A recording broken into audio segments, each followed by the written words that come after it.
took me a while to set it up, except for I just started. Well, it has this ornate smear. This was the cheapest one. And I see that you have a box for it stuff. There's a bunch of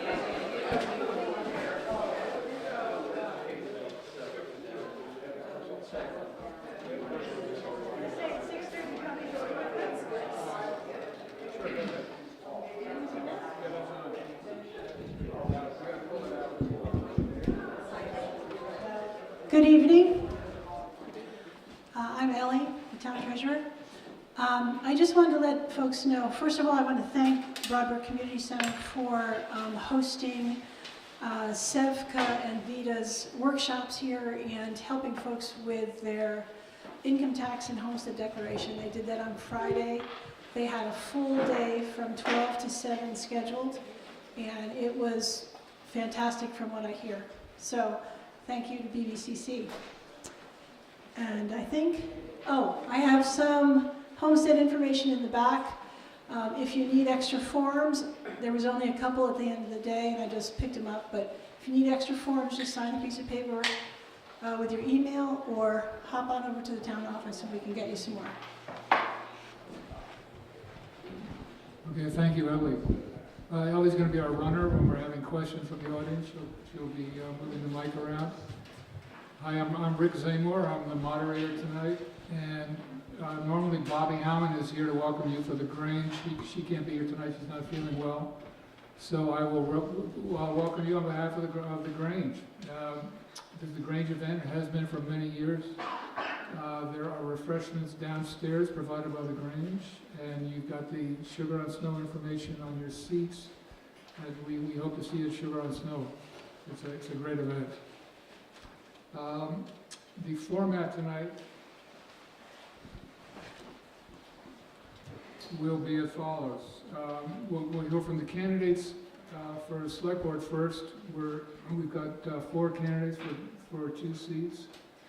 And I just want to say that we're very lucky to have 4 good candidates, and we owe them our gratitude for running and our respect. BCTV is here. This is being live streamed, so it'll be nice.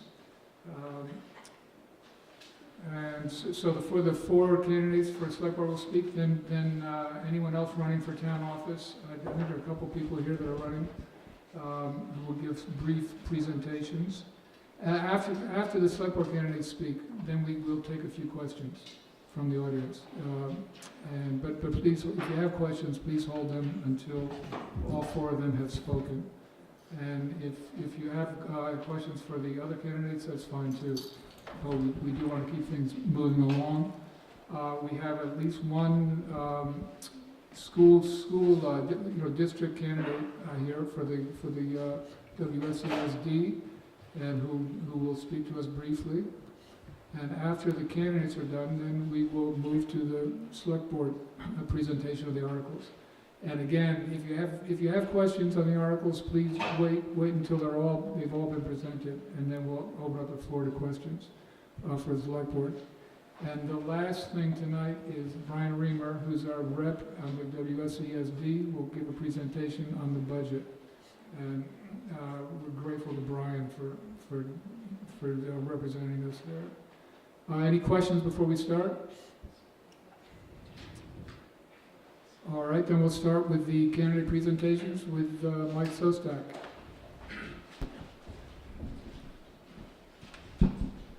Hi.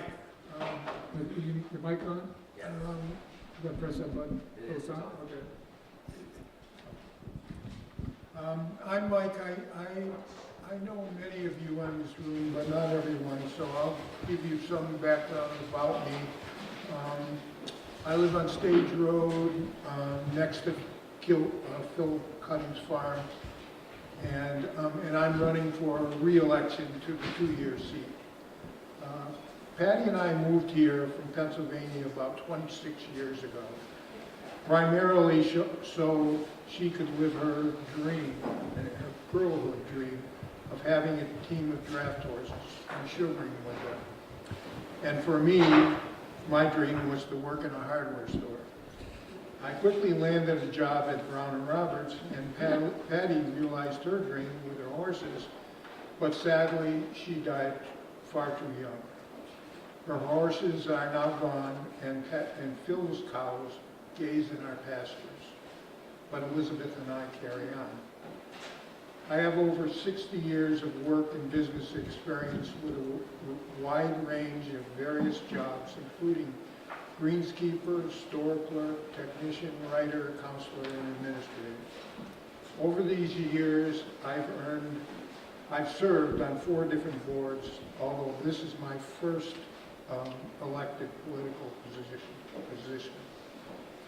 After 18 years, I retired from my most recent job at BUHS, working with kids in our restorative justice program. As a newcomer on the select board over the past year, I've learned a great deal, partly by making some mistakes. But I'm proud of the transparency we've maintained throughout our deliberations, our budget management, and increased community engagement. Lastly, I try to remember that currently 56 families in Guilford have not been able to pay their taxes, amounting to over $400,000. I bear this in mind in my decisions as a reminder of the serious challenges faced by many people in our community, especially those on fixed and limited incomes. My roots are not as deep as some families in Guilford, but they've taken a strong hold. I have no specific financial or business goals other than to live out the remainder of my life here, to see our community's unique spirit prevail, and as our population ages, to see young families join us and be able to stay here. Whether you vote for me or not, I appreciate the time you've taken to be here. Thank you.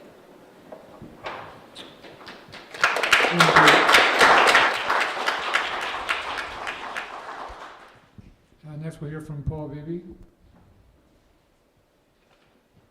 Paul here? Okay, then next we'll hear from Kim Frost.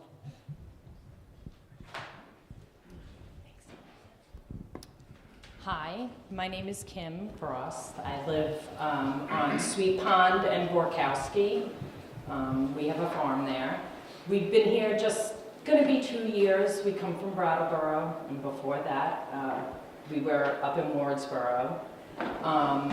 So we moved here in May of 24, and like from the minute we got here, it was like very unique, and the arms came around us. Dan, the highway guy, would come to the house and come say hi, and we saw how unique and wonderful Guilford is. We were super happy to be here. I'm an accountant by trade, so I used to be the finance director at the Town of Brattleboro when we lived in Brattleboro for about 3 years.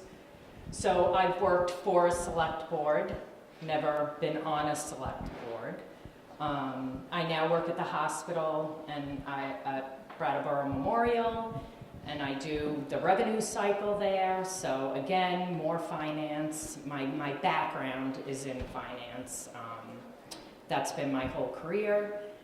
As far as why I want to run for the select board is like I want to serve the community I live in. We have our roots here, and I really want to be part of that. I would love for you to give me a try and give me a vote, and that would be great. So, thank you.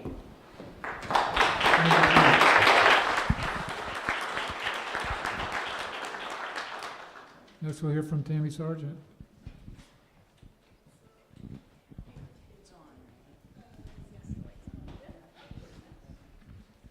All right, I have a couple notes. My name is Tammy Sargent, and I've actually been in Guilford, well, let me back up. John Sargent, my husband, he and I got married at the Guilford Christ Church in 1986. So Guilford has been a beautiful home to us for a lot of years. So 87, we built our house. I've actually lived in Guilford since 1988. We had 2 boys, went through, the Guilford school system, high school. They're now adults and gone off doing their own thing. Can people not hear me? No, Thank you. And the last few years, it's been quite a few years, 4 years probably, I've spent a lot of time going to select board meetings, trying to participate, trying to understand the working of the town. I follow the planning commission, the conservation commission, all the little details of the town. And I think I would be an asset to the select board. I think I think my voice and my opinion does represent a lot of people in our town, and I would love the opportunity to serve the town of Guilford.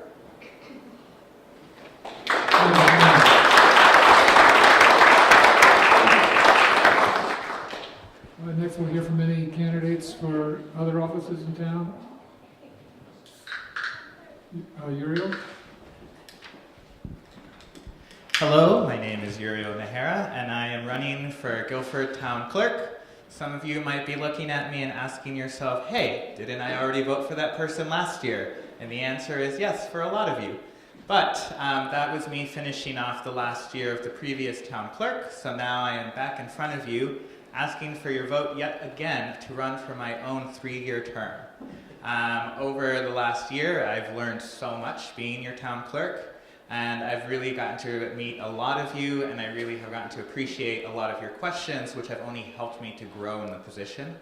I have discovered that I kind of really love research, which is a really big part of the job itself.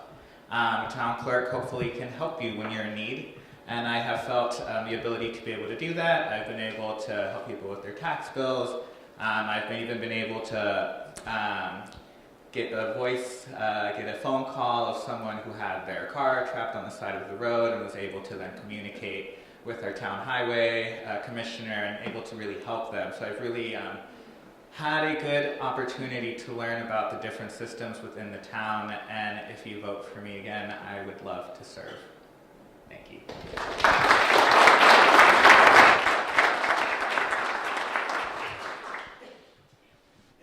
Sky Morse, did you want to speak? Yep. I wrote some notes, and so I'll try to make eye contact and also hold this so that it shows up on the camera. All right, my name is Sky Morse. I'm running for auditor. There is nobody on the ballot, so I'm running as a write-in. So you would actually have to write my name. It's not that hard. SKYEMORSE. Okay. If you forget the E, I think they'll probably still count it. I'm running because I believe Guilford deserves careful, independent stewardship of our public funds and clear, accessible financial reporting. The role of town auditor is not political. It's not a decision-making role. It's a checking the work role. It's about accountability and accuracy and trust. If elected, I will work diligently to ensure that town financial records are complete, understandable, and compliant with Vermont statute.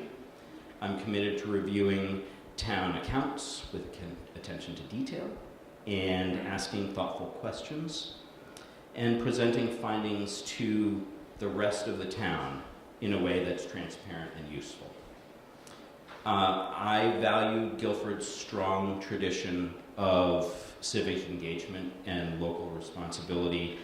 My family has a history of serving in town government roles. I am currently a Justice of the Peace, which doesn't do much. So maybe I'll take on another one. But I do serve on the Board of Civil Authority, and by extension, we hear tax grievances.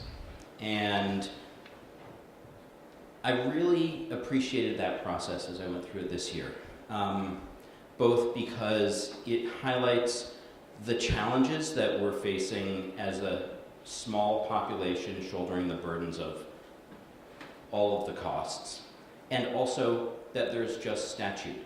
And again, in the Board of Civil Authority, it's not a decision-making role, really. It's just a checking against the statute.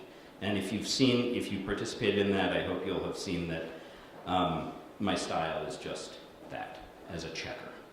As auditor, I'll approach my work collaboratively and respectfully while maintaining independence. I've known the other two auditors, Kathy and Lindsay, since I was in high school or before, and I have great respect for both of them. My goal is to help ensure that taxpayer dollars are managed responsibly and that residents can have confidence in the town's reports. I grew up here in Guilford. I graduated from the Guilford School. I graduated from the high school.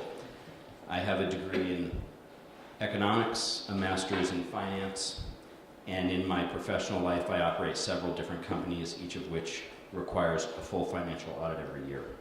As the owner of the company, it's my job to review and sign off on all of these financial reports and ensure that they are accurate and each company is following reporting guidelines. In addition, I previously served as the treasurer of the Brattleboro Food Co-op, then a $20 million a year business, which required an annual audit, which I had to sign. I currently serve on the Finance and Investment Committees of Hilltop Montessori School. In both of those roles, I had to review the financials and sign off. This role is not new to me. This is something I believe I can do competently and with your trust. So with that, there you go.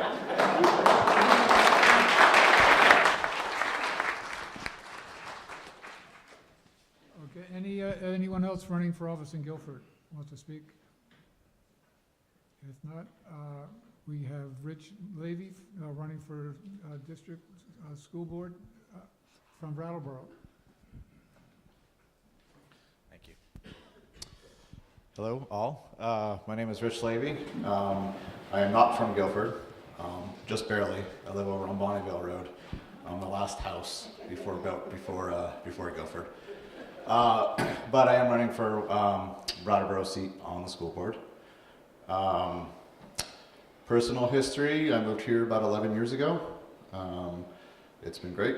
I've got two kids who are currently in the school system. One is at the high school and one is at BAMS. On a personal level, I own a small construction company here based out of Brattleboro.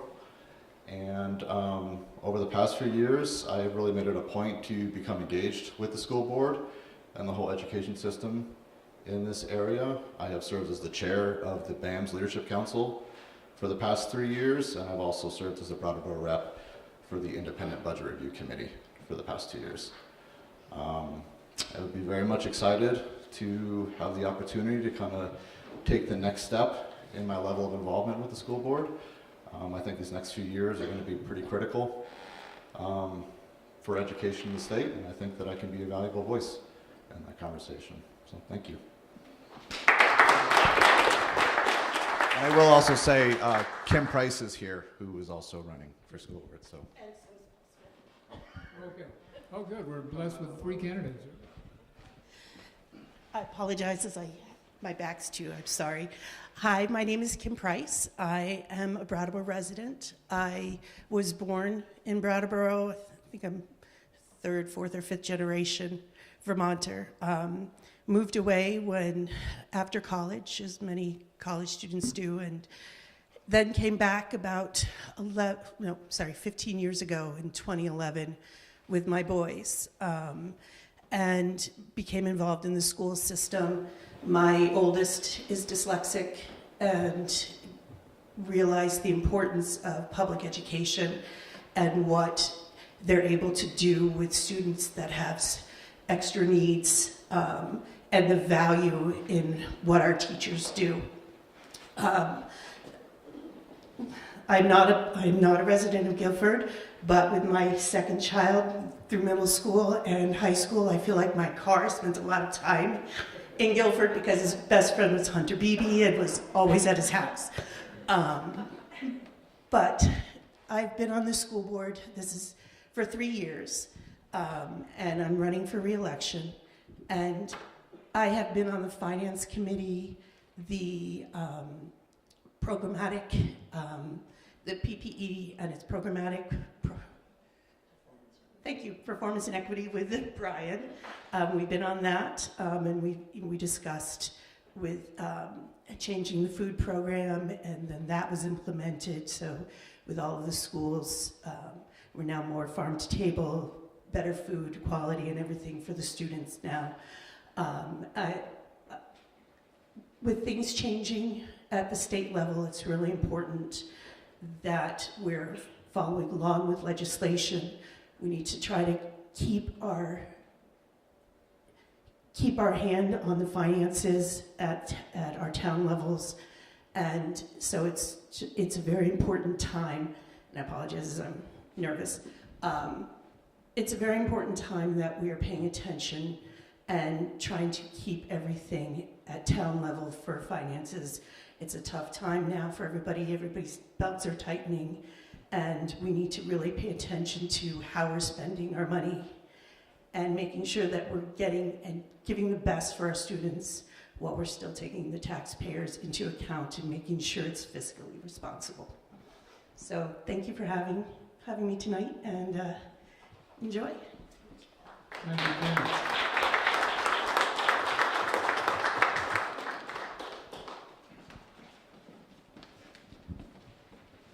Hi, my name is Paul Smith.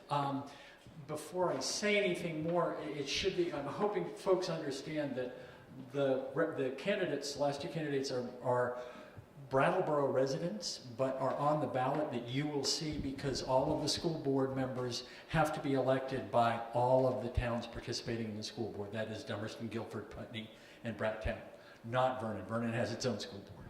But everybody in those towns votes on all of the school board members. I'm a resident of Dummerston, although ironically I think I know more people here than I did at the Dummerston pre-town meeting last night, so go figure. Part of that is because I worked for the school district until my retirement in July of 2024 for 33 years. Starting in Guilford in the 90s, I was the middle school science teacher. That's probably why I know some of you anyway. And from that, I worked then in the central office for the remainder of that time. And during that time, went to a lot of board meetings. I think I understand the board process. I happen to believe that boards are a pretty cool invention to sort of translate the will of all of the people in an efficient way to make decisions about important things like school systems. And although I have a lot of experience as an administrator in the school system, it would not be my job were I to be elected to be an to administer the district. The school board is supposed to ensure that the system is well run, not to run the system. And that I would see as my role, with some background knowledge on how the overall system works. It's not an open position. I have there is another candidate for the position who was great. I met him last night. And we both agreed that either of us would be fine in the job. So either way, it's a win-win. But if you so choose, vote for me, Paul Smith, Dummerston representative. Thank you, Paul.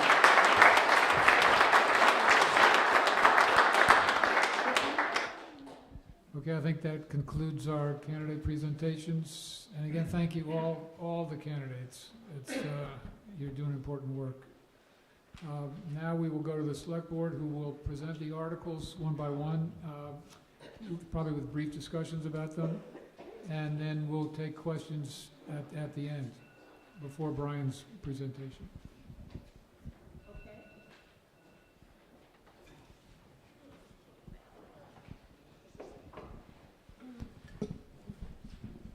Okay, can you hear me? So the first article at town meeting will be to elect a moderator for the ensuing year.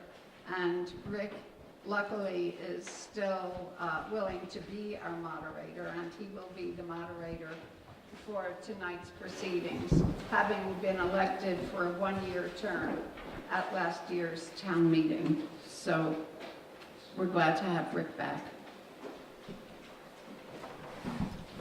Article 2 is to hear a report of the town auditors, which the auditors will present. The town report should have been in the residents' homes by yesterday, but there's ongoing problems with mail delivery, which we've all been experiencing these past few months. There are a few extras on hand at the V.S.A, and I do know that they have been mailed to everybody's houses. Just as a note, Guilford won Vermont League of Cities and Towns contest for best town report for towns with comparable populations last year, and was voted overall member favorite for last year's report. So not this one, but last year we won awards.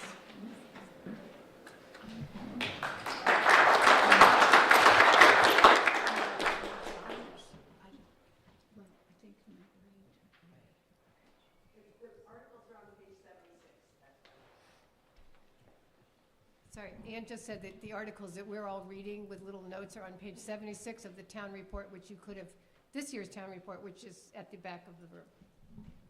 So we can read them to you, and then you can read them yourselves, and then we'll make a little comment. Article number 3, to hear the report of the Library Trustees, 22 V.S.A, Section 144.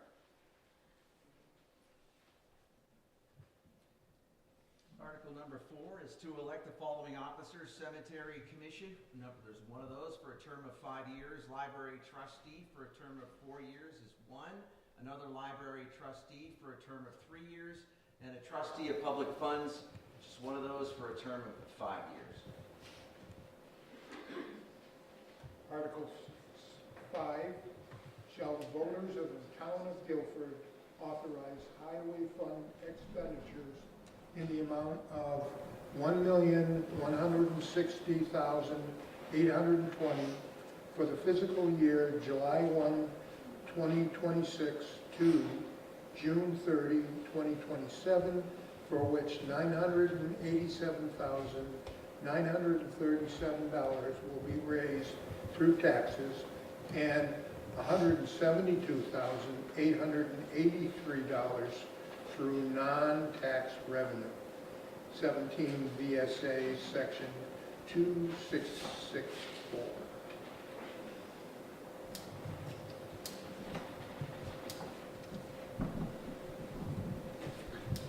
For Article 6, there was an inadvertent technical error that I will describe to you. This is the big money article. I'll read it the way that it is, and then I'll explain what happened. Article 6 reads, shall the voters of the Town of Guilford authorize the general fund expenditures of $1,407,616 for the fiscal year of July 1st, 2026 to June 30th, 2027, for which $1,240,000 for which $1,240,636 will be raised through taxes, and $166,980 through non-tax revenues, 17 V.S.A. Section 2664.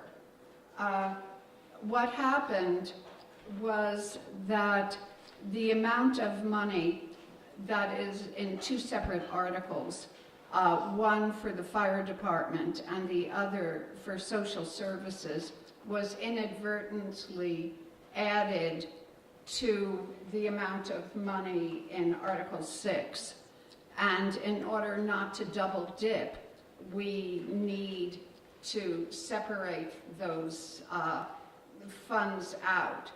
And so we will walk through this process. I mean, first, our apologies for the complication, but according to the Vermont League of Cities and Towns, this is not an infrequent problem, and we have taken their advice about how to fix it. So at town meeting, what we will do is propose an amendment to the 2027-03 budget, and the removal of these budget items will resolve the duplication from separate articles to be voted on at town meeting. Erica, do you want to expand on this? Well, I think you're doing great, Miranda. I think we're good. Yeah, I think that really. I wanted you to offer some reassurance. That really explains it, and me. yes, double dipping is what we want to avoid, and so therefore this general fund budget article should be amended on the floor at town meeting, and so we'll read the article, we'll move the article, and then someone will move an amendment to the article, and that will be voted on, and then hopefully we can vote on the amended article with the Can I just say figures. something? Yes, please. My understanding is that the funds for the fire department, which are in a separate article, and for the social services, which are in a separate article, will be taking out of the bottom line on this particular article, which will lower the price or the cost of this article by that amount. So we'll vote on the amended, we'll discuss and vote on the amended amount, and then later vote on those two, the same items in two separate articles, which are already warned. Correct. Yes. Do you have the figures of what it would be? Yes, the amended article would read, shall the voters of the town of Guilford authorize general fund expenditures of $1,050,336. So that's compared to $1,407,616. It's $1,050,336. So we took out the fire department article and the social services article because they're already articles.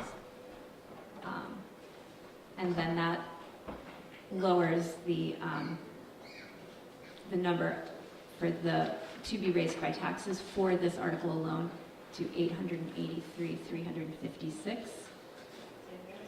$883,356 raised by taxes for the general fund. The two other articles that we'll talk about in a little while also will need to be raised by taxes.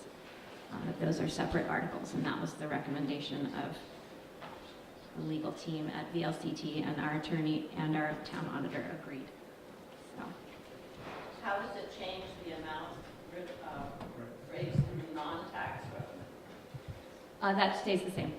Our non-tax revenue stays the same. It's licenses, fees, things like that, grants. And I think it's okay to take questions on this article now, because, Steve? Yeah. Respectfully suggest that you print out what the article should say, okay? So that everybody has a copy, otherwise we'll be there till Sunday. Totally agree. Yeah. That's up at the table. Yeah. On the form sheet. You could actually have a big piece of oak tag. It seems to me it's just a math, right? Subtraction, addition kind of thing. I mean, I'm kind of making a joke here, but, you know, just the visuals of it. But I think the piece of paper to us all would make a lot of sense. Sounds like a good idea. We could If have you a can- slide. If you can hold on just a moment, I've asked, does anybody have a marker?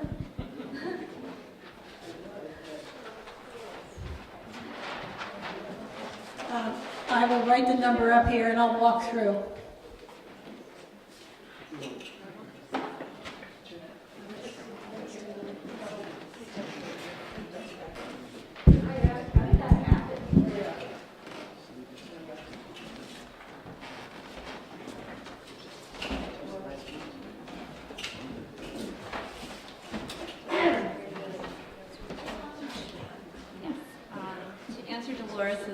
Question.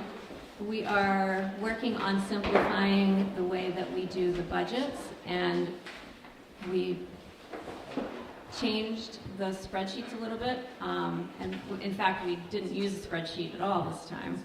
We used NEMRIC, but these things were already entered into NEMRIC, so it's just an artifact of the way we did it before, sneaking into the new way. So, continually revising. Does that make any sense? Yes. I will walk down here so people can see it in just a minute.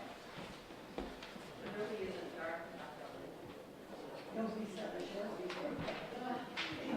That would be the best.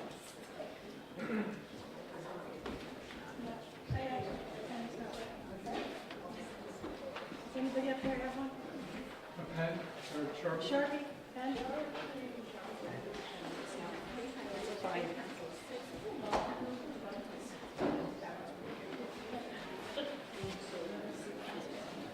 I'm sorry about that, but I can read through the numbers.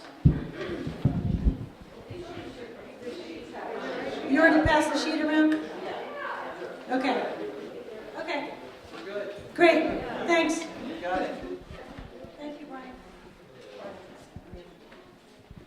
Are there any other questions on this article? Okay. All right, let's move along. Speaking of raising funds, so Article 7, which we just, is the amount, shall the town raise and appropriate the sum of $339,550 for the Guilford Volunteer Fire Department, of which $304,550 goes toward operating expenses and $35,000 toward its capital improvements fund. So this is the amount of $339,550 that was just, will be removed by amendment from the previous article. This year, the Guilford Volunteer Fire Department has requested that its capital fund appropriation be added to the article for the operations appropriation.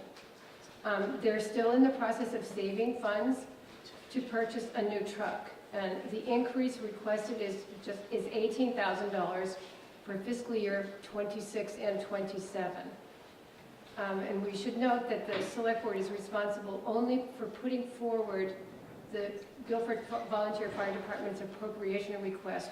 The Select Board has no control or authority over Guilford Volunteer Fire Department finances.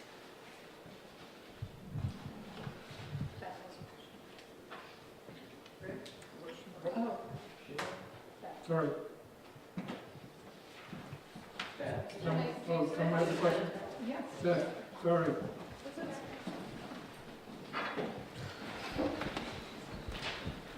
Yeah. Although Sheila did a great job summarizing mostly what I was going to, but I just wanted to remind everybody, last year was kind of part one of our request. This year is part two, so this is a to be continued from last year. As we were preparing for the purchase of a new fire truck, engine 1 needs replacement, we did our analysis and realized that we would be short based on our current budget.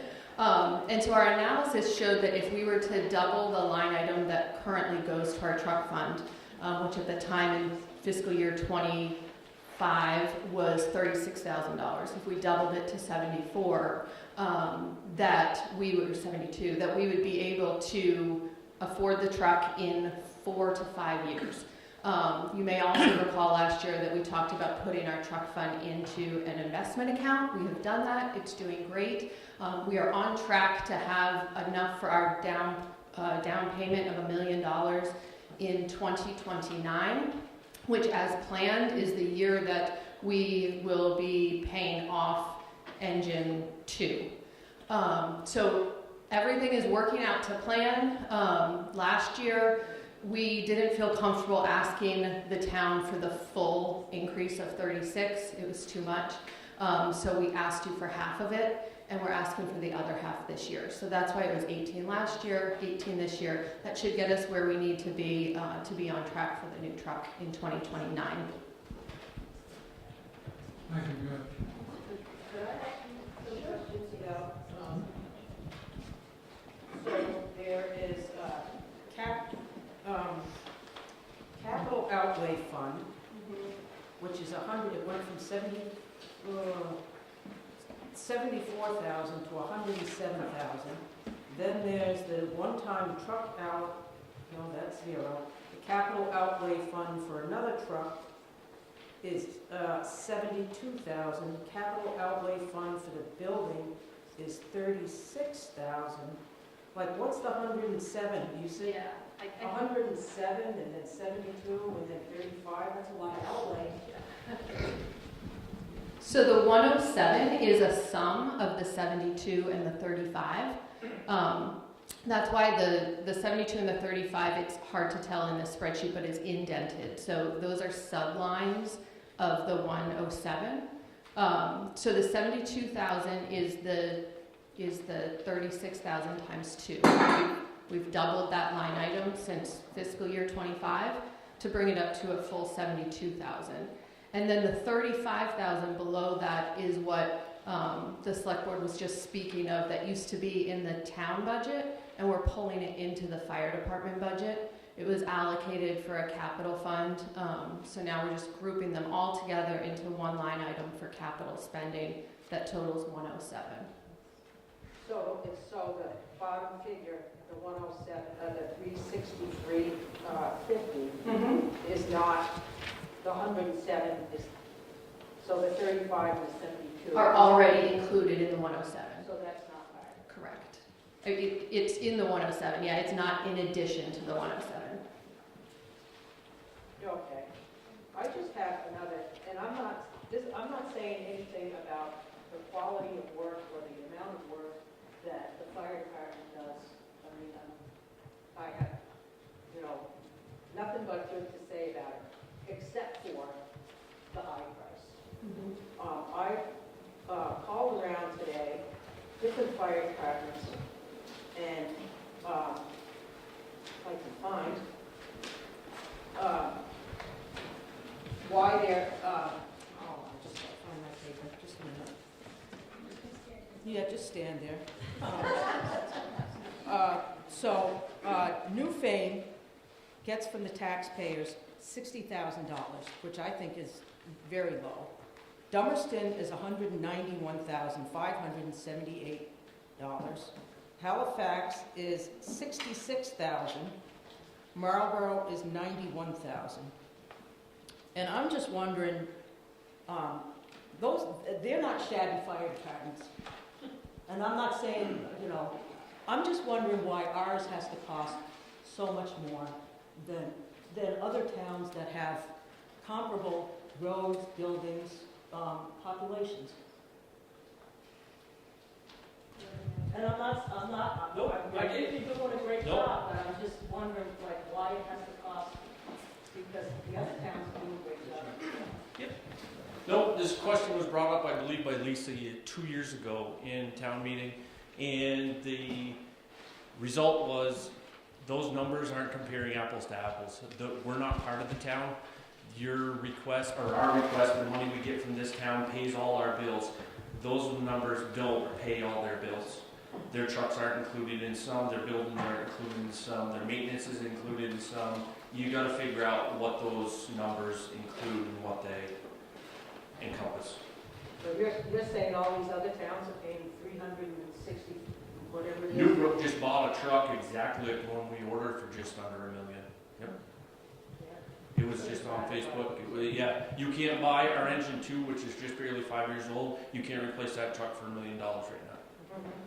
They're all going through the same thing. So where do they get the rest of their money? Fundraising, and through that, they do the same fundraisers we do.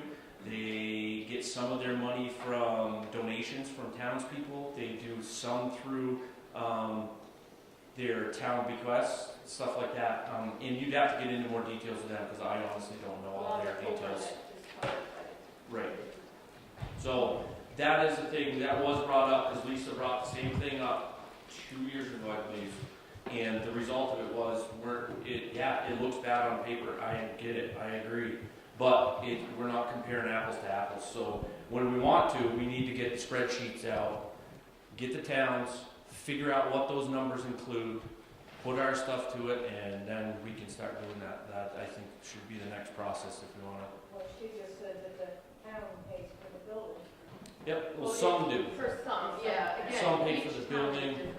Right, some's paying for, I was part of the committee that rebuilt Vernon, helped them to get back on their feet. And seeing their budget and what they have to go through for oil and all this stuff, it's in a roundabout way, it's all the same deal. It's just a matter of where those parts and pieces come from.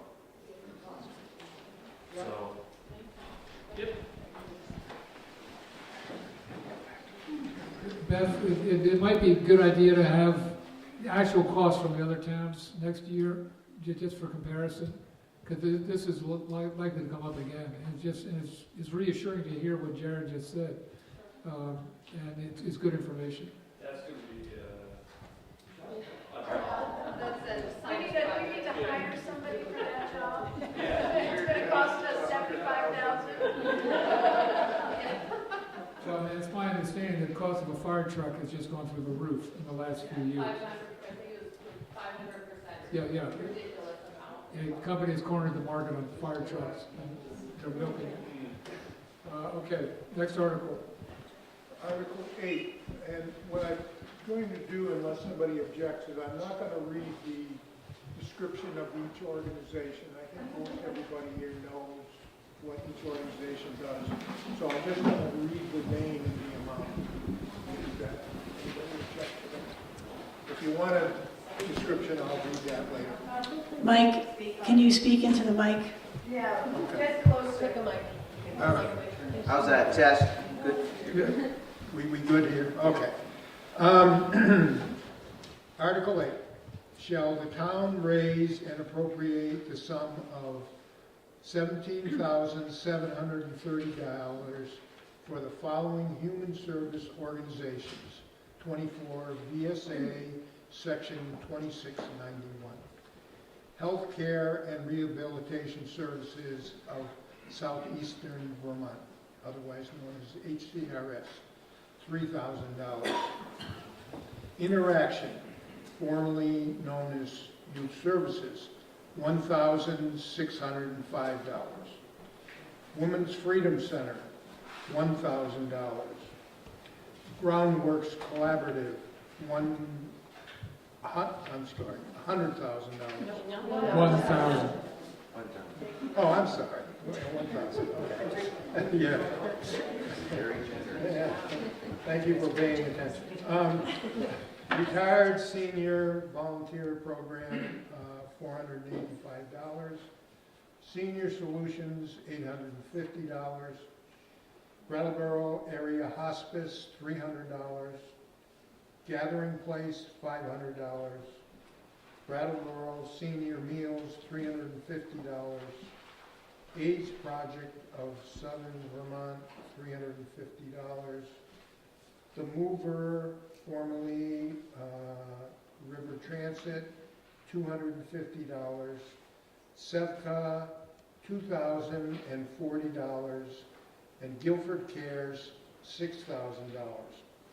A note is that HCRS has completed their 3-year petition period, and that's why they have been added to this article.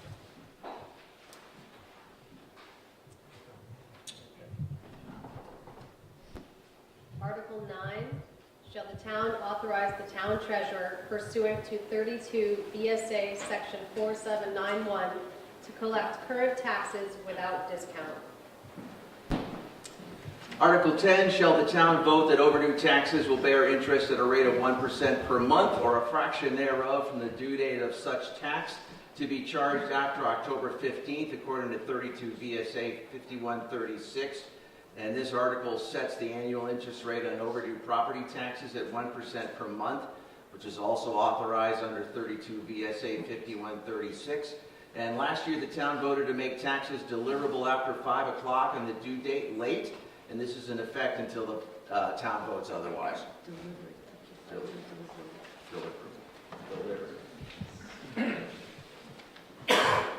Article 11, transact any other business that may lawfully come before said meeting. Non-binding articles and straw votes can happen at this time. Any questions on the articles or discussion? Yes. And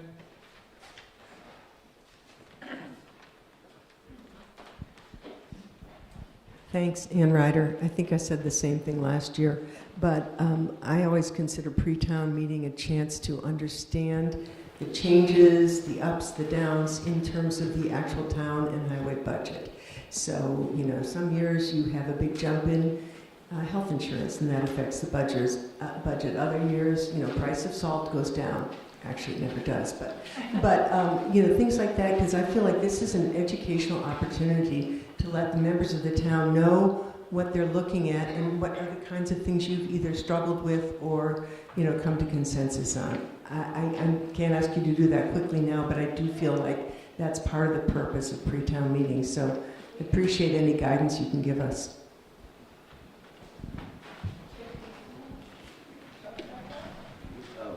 Some of the line items? Yeah. Sure.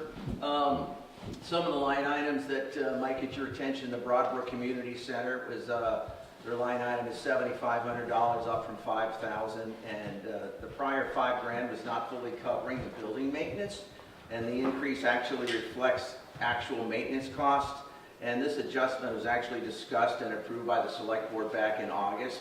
And obviously, I've got the numbers, but the amount of events that this facility holds is really large. So this actually brings in the contribution more in line with the actual maintenance cost.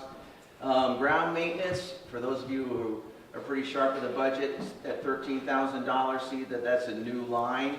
It is not new spending.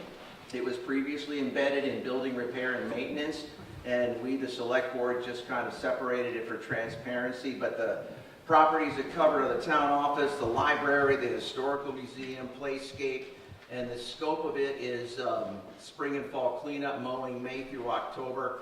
And the importance, I think, the comparison is it was $15,026, it's $21,027. That's due to increased mowing costs. It's deferred minor building maintenance, which is still below the capital threshold. So. Oh, Chip, I wanted to add something to that. Sure. You know, we're not allowed to have volunteers mow lawns that are on town property. You know, in the Cemetery Commission, we had real issues with people who, let's say, wanted to mow the cemetery that was near their house. And the Vermont League of Cities and Towns is really very strict about having people who have workers' compensation to do these jobs. And so even, let's say, members of the Historical Society aren't supposed to trim their bushes. I mean, I'm not saying if they do or they don't, but this is a kind of regulation that people are dealing with now, and we can push back if we want, but those are the statutes, and as you heard from all of those sections, we bow to the statutes. Just want to add a little bit to that, Brenda said, Vermont League of Cities and Towns provides our liability insurance through their passive insurance. Do you want to just talk about whether the budgets are level funded or if they're up by how much? There are more issues that I think Chip is going to bring up. I mean, not really. There's a couple of other line items, but nothing that was jumping out at me. I mean, I just think that, I think what was the total budget increase was 1.8%? Yes, it's pretty low. Yeah. Lower than before. I think the total highway increase was 11,000 something over last year, which is pretty amazing. Right. The number was 0. Sorry? Sheila, talk into the mic, please. Sorry. Our general fund increase, well, our general fund change is 0% this year. Zero level. It's gone down by $1,500. So, good job, select board. Dolores? I have a question about the legal service thing. Thank you for holding that. I'm good at it. Thank you. So 2025, it was $60,000 because there was the hoo-ha with the town being sued. So it was $60,000 was budgeted. $11,167.50 was actual. So there's what, approximately $45,000 that wasn't used, right? Is that, so question number one is, where is that? And then why would we want for, if we only used 11,000 and change in 25, why did we ask for 35,000 in 26, and then the actual, which I realize we're halfway through, so it's like almost 3,000, so say it's 6,000. So we budgeted 35,000, we spent 6,000, there's another, you do the math, and then we're asking for 20,000. I mean, if we're not even using it, why are we asking for that much in legal funds? And we're putting it in there, and then we're not using it, and then where does it go? So, Dolores, I don't know if you remember, but we started out at 2,500 about 5 years ago, and then we had all the legal suits and issues about that raised it really high, and so we got up to 60,000, and then we cut it back to 30 in anticipation of hopefully fewer attacks on the select board in the town. Where does that, remember that a budget is a budget, it is a guideline. So if we don't spend all that money, it doesn't go someplace else. It just isn't spent. In other words, I don't know exactly how, maybe Ellie can describe that better, but so let's say we wanted to raise $100,000 in taxes and we only spent $87,000, we have $13,000 left. We just didn't spend it, it goes into our reserve fund or something like that. Last year, you remember that we had this whole thing about a revenue shortfall because of the mistake? So our revenue shortfall was less because we didn't spend all of our budget. Not in each line item, but our overall budget. So it's just trying to aggregate things. That's what we do, is we aggregate. I mean, the numbers are aggregated. Aggravate or aggregate? Yes. Aggregated. Oh. They're aggravated. So like when we vote on the budget, and it's included your 60,000 or now 35,000, that's not like, is that just like a, These are the select boards, and then the town's best guesses as how much money we will need to cover expenses from July 1st of one year through June 30th of the next year. If we don't spend that much, then we have some extra to put into a reserve fund. But not per each line, per the whole budget. If we overspend, then we need to find the revenue someplace else to cover for our overspending. We try not to overspend. We try to look at the budget really carefully. so why did you ask, maybe this is just budgeting 101 here I'm asking, why did you ask for 20,000 if you haven't, so right along you're asking for all this money and we're not using it? Let me tell you that we had to, remember the year we spent $2,500? I remember that year, that's back then, but now all I'm I'm talking saying about is this that year. that year we had to cover the excess expenditures, and I don't even remember how much it was. Let's say it was $50,000. We had to draw those funds from our reserve funds in order to pay those expenses, or from funds that were available by underspending in other budget lines. This budgeting is not a science, it's a guideline. What we hope we will have to be able to cover for the... So what's the actual mean? That's That's what we actually spent in that Right. fiscal year. That's what I'm saying. So if it's actually, this is how much we actually spent, why would the next year you think that you're gonna spend an extra 15,000 or 20,000?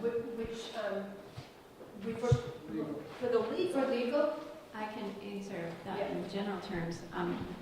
Before the actual appears to us, we have already budgeted for the next fiscal year. Do you know what I'm saying? So we don't know what the actual is going to be when we're setting the budget. But can't you look back like I am now? Yeah, and that's what we do. And it's, you know, that line was reduced by 15,000 this year from last year. So I think that's pretty conservative, but we don't want to make it too low. Let me just say one more thing. Dolores, in October, we start budgeting for 18 months from then. Right? Because our budget year does, so we don't really know. All we can go on is history and hopes. Well, that's what I'm going on, and you're going through history. Well, I think, I'm just going to jump in. I think that's why we've reduced it 2 years in a row, is because we've seen what our actuals have been, and we're bringing it down. From 11? All right. You're bringing it down from 60,000, but the actual was 11,000 that you spent, and then 6,000, but you're asking for 20,000. Again, hopefully we don't have to spend any of it, but we have been spending some of it. So we need to make sure we have some money to pay for it if we need it. It's also not a situation with the legal the way it is now. It's not Are you ready for the line shoot? I'm coming. Steve Lemke, River Road. Budgeting for legal, especially the reasons why the legal costs were generated 5 years ago, 2 years ago, this year, is not a simple science. It's not like how much does salt cost, and this year it's going to be up 8%, so we're going to add 8%. The legal fees that this town is budgeting for and has paid in the past are at the whim of the people who create the need to have legal fees. So these issues, until this town can be certain that a rational approach can be made by the citizens themselves, that the select board cannot afford on the legal side to put in less.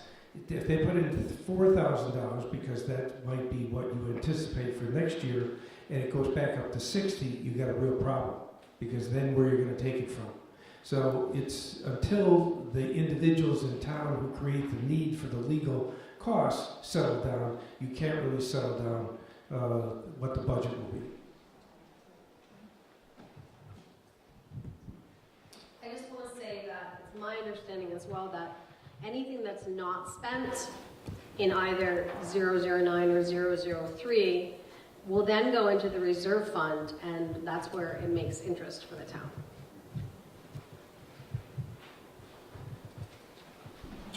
Tammy. I just wanted to say real quick that I don't think it's fair to call legal fees all the result of citizens addressing the select board about items. The select board seeks legal advice over a lot of topics. It's not always because a citizen has come to them with a problem.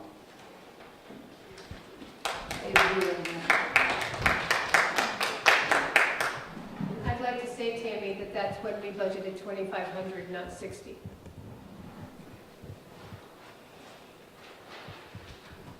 Any other questions?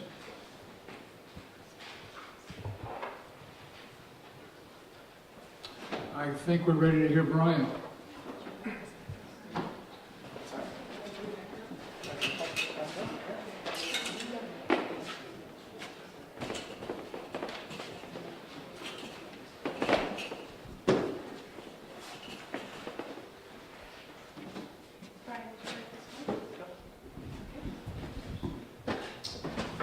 Is that high enough? Okay, because I can't make it any higher right now. Okay, my name's Brian Reamer. I live on Bullock Drive here in Guilford. I'm one of your two representatives on the WSESD school district. Our other representative is Jocelyn Fritz. Would you just stand and wave your arms? So if you have questions, you don't all have to ask me. You can ask her as well as any other members of the school district board. So what I want to do is just give you a very high overview of what our school budget looks like for this year, and let you know that the annual meeting of the school district is on March 17th at BUHS, and you can learn more about that on the WSESD and WSESDSU website. So I'll start with a picture. This is a graph of all of our spending for the school district. Our district, again, is Brattleboro, Guilford, Putney, Dummerston. And what you see here is a blue area that says about 49%, a purple area that's 19%, and then we have orange is 7, white is 4, green is 14, and yellow is 6. So most of the instruction of our students happens between this blue and purple area. There's direct instruction and special education funding. So that's nearly 50 and 20, almost 70% of our school budget goes for that instruction. Supporting the instruction is social work, counselors, nurses, and other sundry folks. That's at 7%. Going around the circle, then technology and library absorbs about 4%. 14% is devoted to maintenance, while 6% is devoted to administration and the board. So any questions before I go on? Okay, if you have them, it's too late. No, that's not true. You can ask questions at any time. Let me show you the numbers. Our budget for FY27, $69,874,600. This is a 2.6% increase over last year, which is still below the inflation rate of 3%. So the board has worked very hard to keep that relationship or any increases below that amount or below that rate of inflation. There are certain things that drive, or big things that drive the cost of education. The biggest drivers are what it costs to pay our staff, and those cost increases, mostly for the cost of living, are negotiated in their contract on I believe, a three-year basis. Then health insurance is always a hefty chunk of money, and that's something that we don't have control over as a town or as a district. It's really determined at a statewide level, the health care for that staff. And special education is also something that we don't have a lot of control over. If students have special needs, we need to attend to those and help them learn. Some of the ways that we have tried to save money in construction of the budget has resulted in about $800,000 of savings, and that has come through reduced positions. There are about 9 people who are not continuing on as members of staff. This year, over the last 3 years, there's about 30 people who have not been rehired, or 30 positions that have not been rehired. So over 3 years, we've been decreasing staff. Part of that is that during the time of COVID, there was extra money from the federal government, and we increased staff. We also worked hard to build up infrastructure. And so now we know we can't keep those same staff members, and we're reducing them while still trying to maintain the kind of education that we want to have for our students. So the result is that our taxes in Guilford right now are projected to go up by about 5.8%. But I wouldn't get too excited about that yet. I think there's a lot of negotiation that has to happen and a lot of things that have to be figured out at the state level. For example,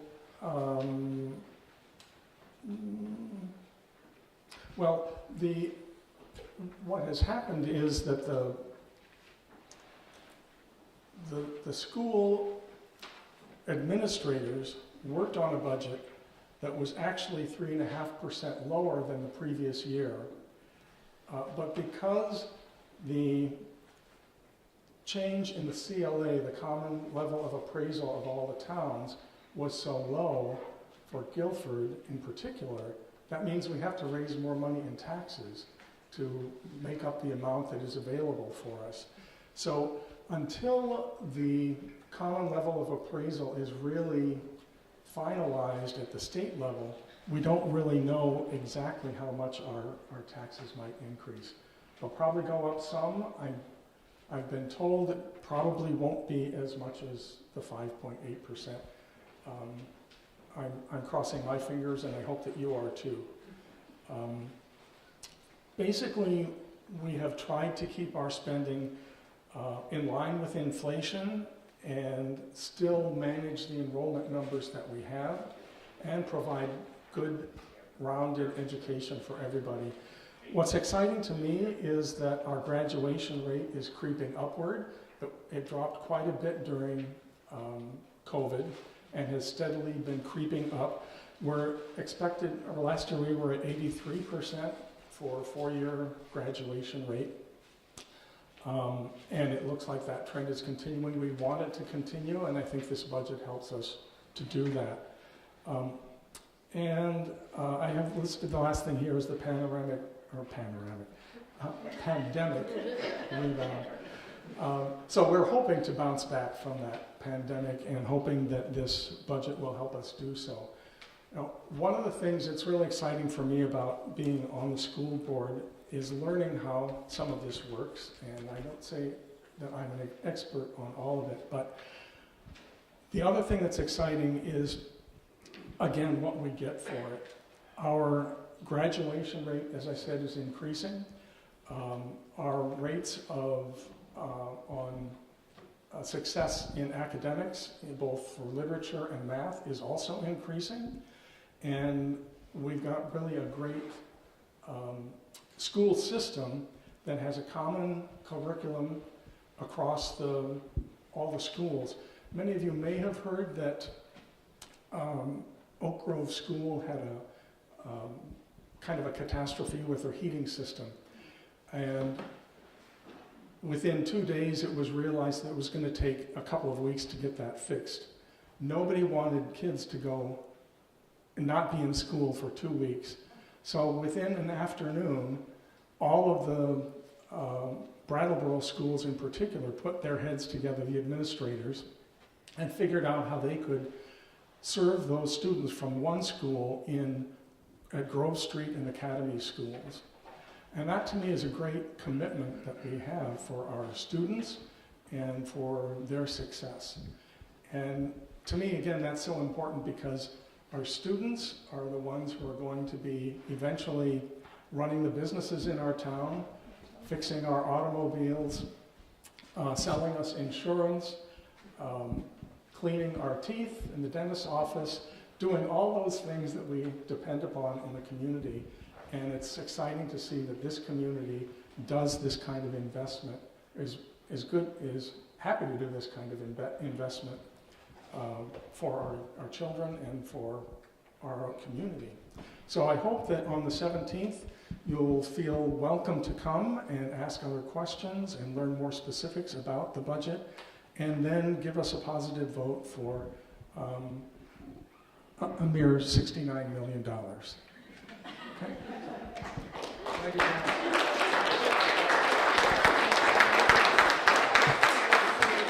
Thank you, Brian. Question for Brian? Oh, yeah, sorry. John?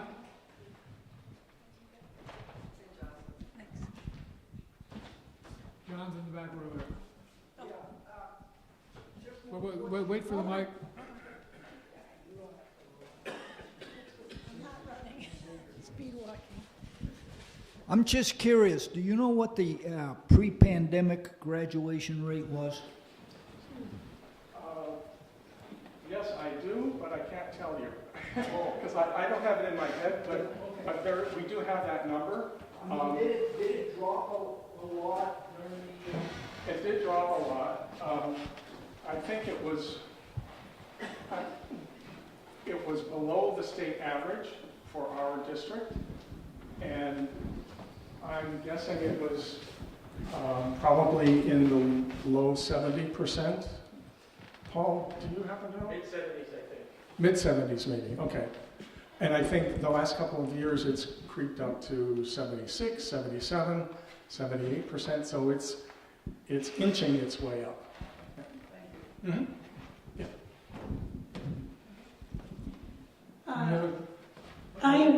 Just a quick question.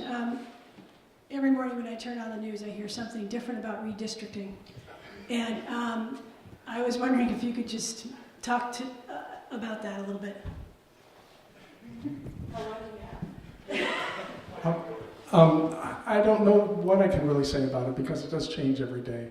So for those of you who are not familiar, I can say, and please others from the school board speak up. And so we have Act 73, which was designed to help us restructure statewide what the education system would look like. It would involve redrawing district lines. There was a committee that was charged with coming up with 3 maps. They came up with 0 maps on the thinking that they thought that people would prefer to, communities and schools would prefer to make their own unions and mergers.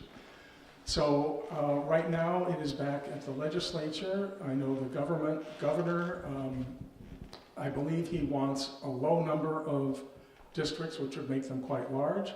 Other people in the legislature want districts, or more districts. So where the number is falling right now, I don't know. And I think probably a better person to speak to this in our community would be Zahn Eastes. And since he's up at the legislature and may have something else that's more current than I know. But otherwise, Ellie, keep listening to the news. Something will materialize. Yes, you back.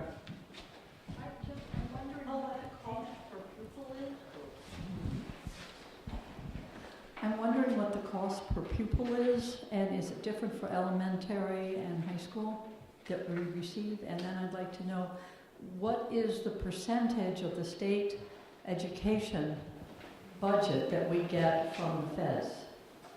Of course, we might not have a Department of Education anymore.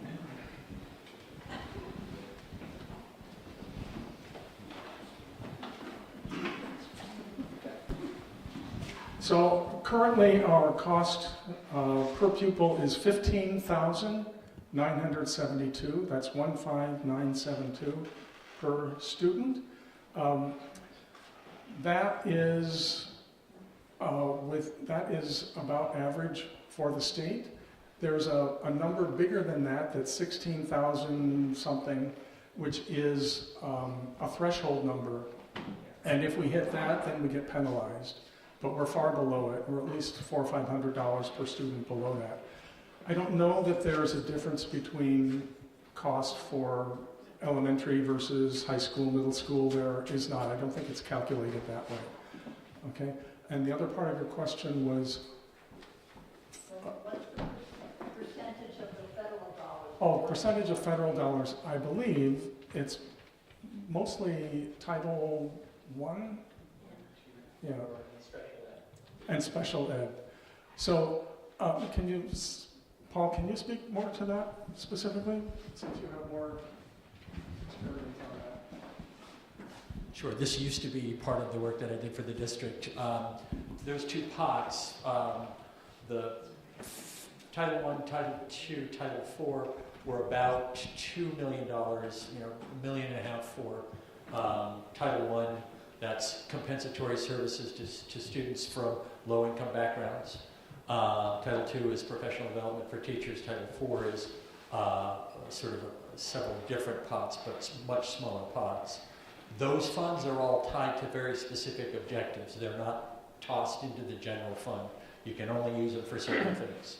One of the things, probably the largest bit of that, is we hire academic support teachers. Some of the academic support teachers in schools are hired through that Title I funding and directed towards the lower income students with higher percentages of low income. But the larger chunk of money is federal money that flows through special education.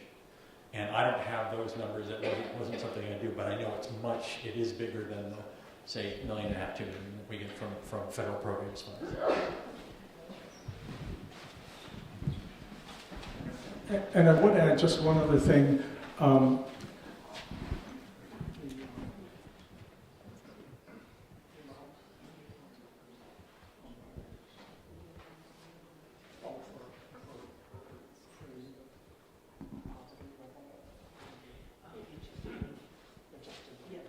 Can't hear. We're talking amongst You're not supposed to hear right now. I'm trying to get my terms and facts straight. So there's an adjusted rate for students. So for example, based upon the level of poverty and need within a community. And I'm not happy to say that our community is one of the lower or rather higher in poverty rate in the state. The only thing good about that is that increases the weight of our students. So when the Department of Education and the state look at how many students we have in our district, it's like, I'll say a guess, it's like 2,300 or so, 2,300. And the adjusted weight then is 3,863. Thank you, Kim. So because of that, the number of students that can avail themselves of free and reduced lunch, that's one measurement. Those students get counted like 1.5 times. So we get a bit more money to help us educate people who have greater needs. And that, thank you, Kim. That includes English language learners. We have quite a number of those in our community as well.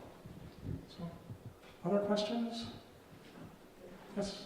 That Guilford taxes go up 5.8. Is that just Guilford, or is it the other towns in the It's this district? Just Guilford. Each town's a little different because the legislature has decided that our taxes, our property taxes, are connected to the real estate industry. And when that goes like this all the time, then our taxes have to go as well. Our CLA, common level of appraisal, changes. So if houses are being sold for a lot in Guilford for over their tax estimate, then the rest of us are not. Then the value of ours, our housing value has not changed, but the amount that we need to pay increases. The common level of appraisal goes down, our taxes go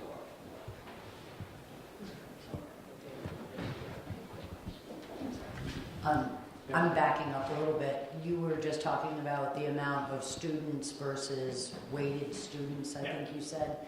I'm curious how that affects the per pupil price. What is the per pupil price that you shared a little while ago? Was that for the weighted number or the actual number?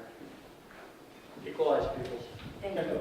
It's the equalized people, so it is the weighted. Yeah. Thank you. Great. Thank you for your questions and your time, and thank you for allowing me to share today. Thank you. Thank you, Brian.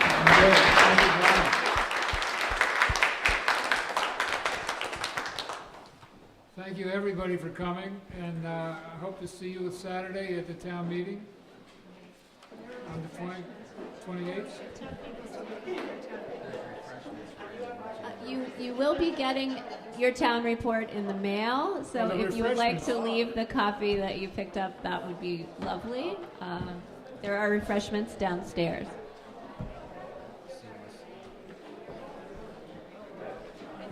And please help yourself to refreshments.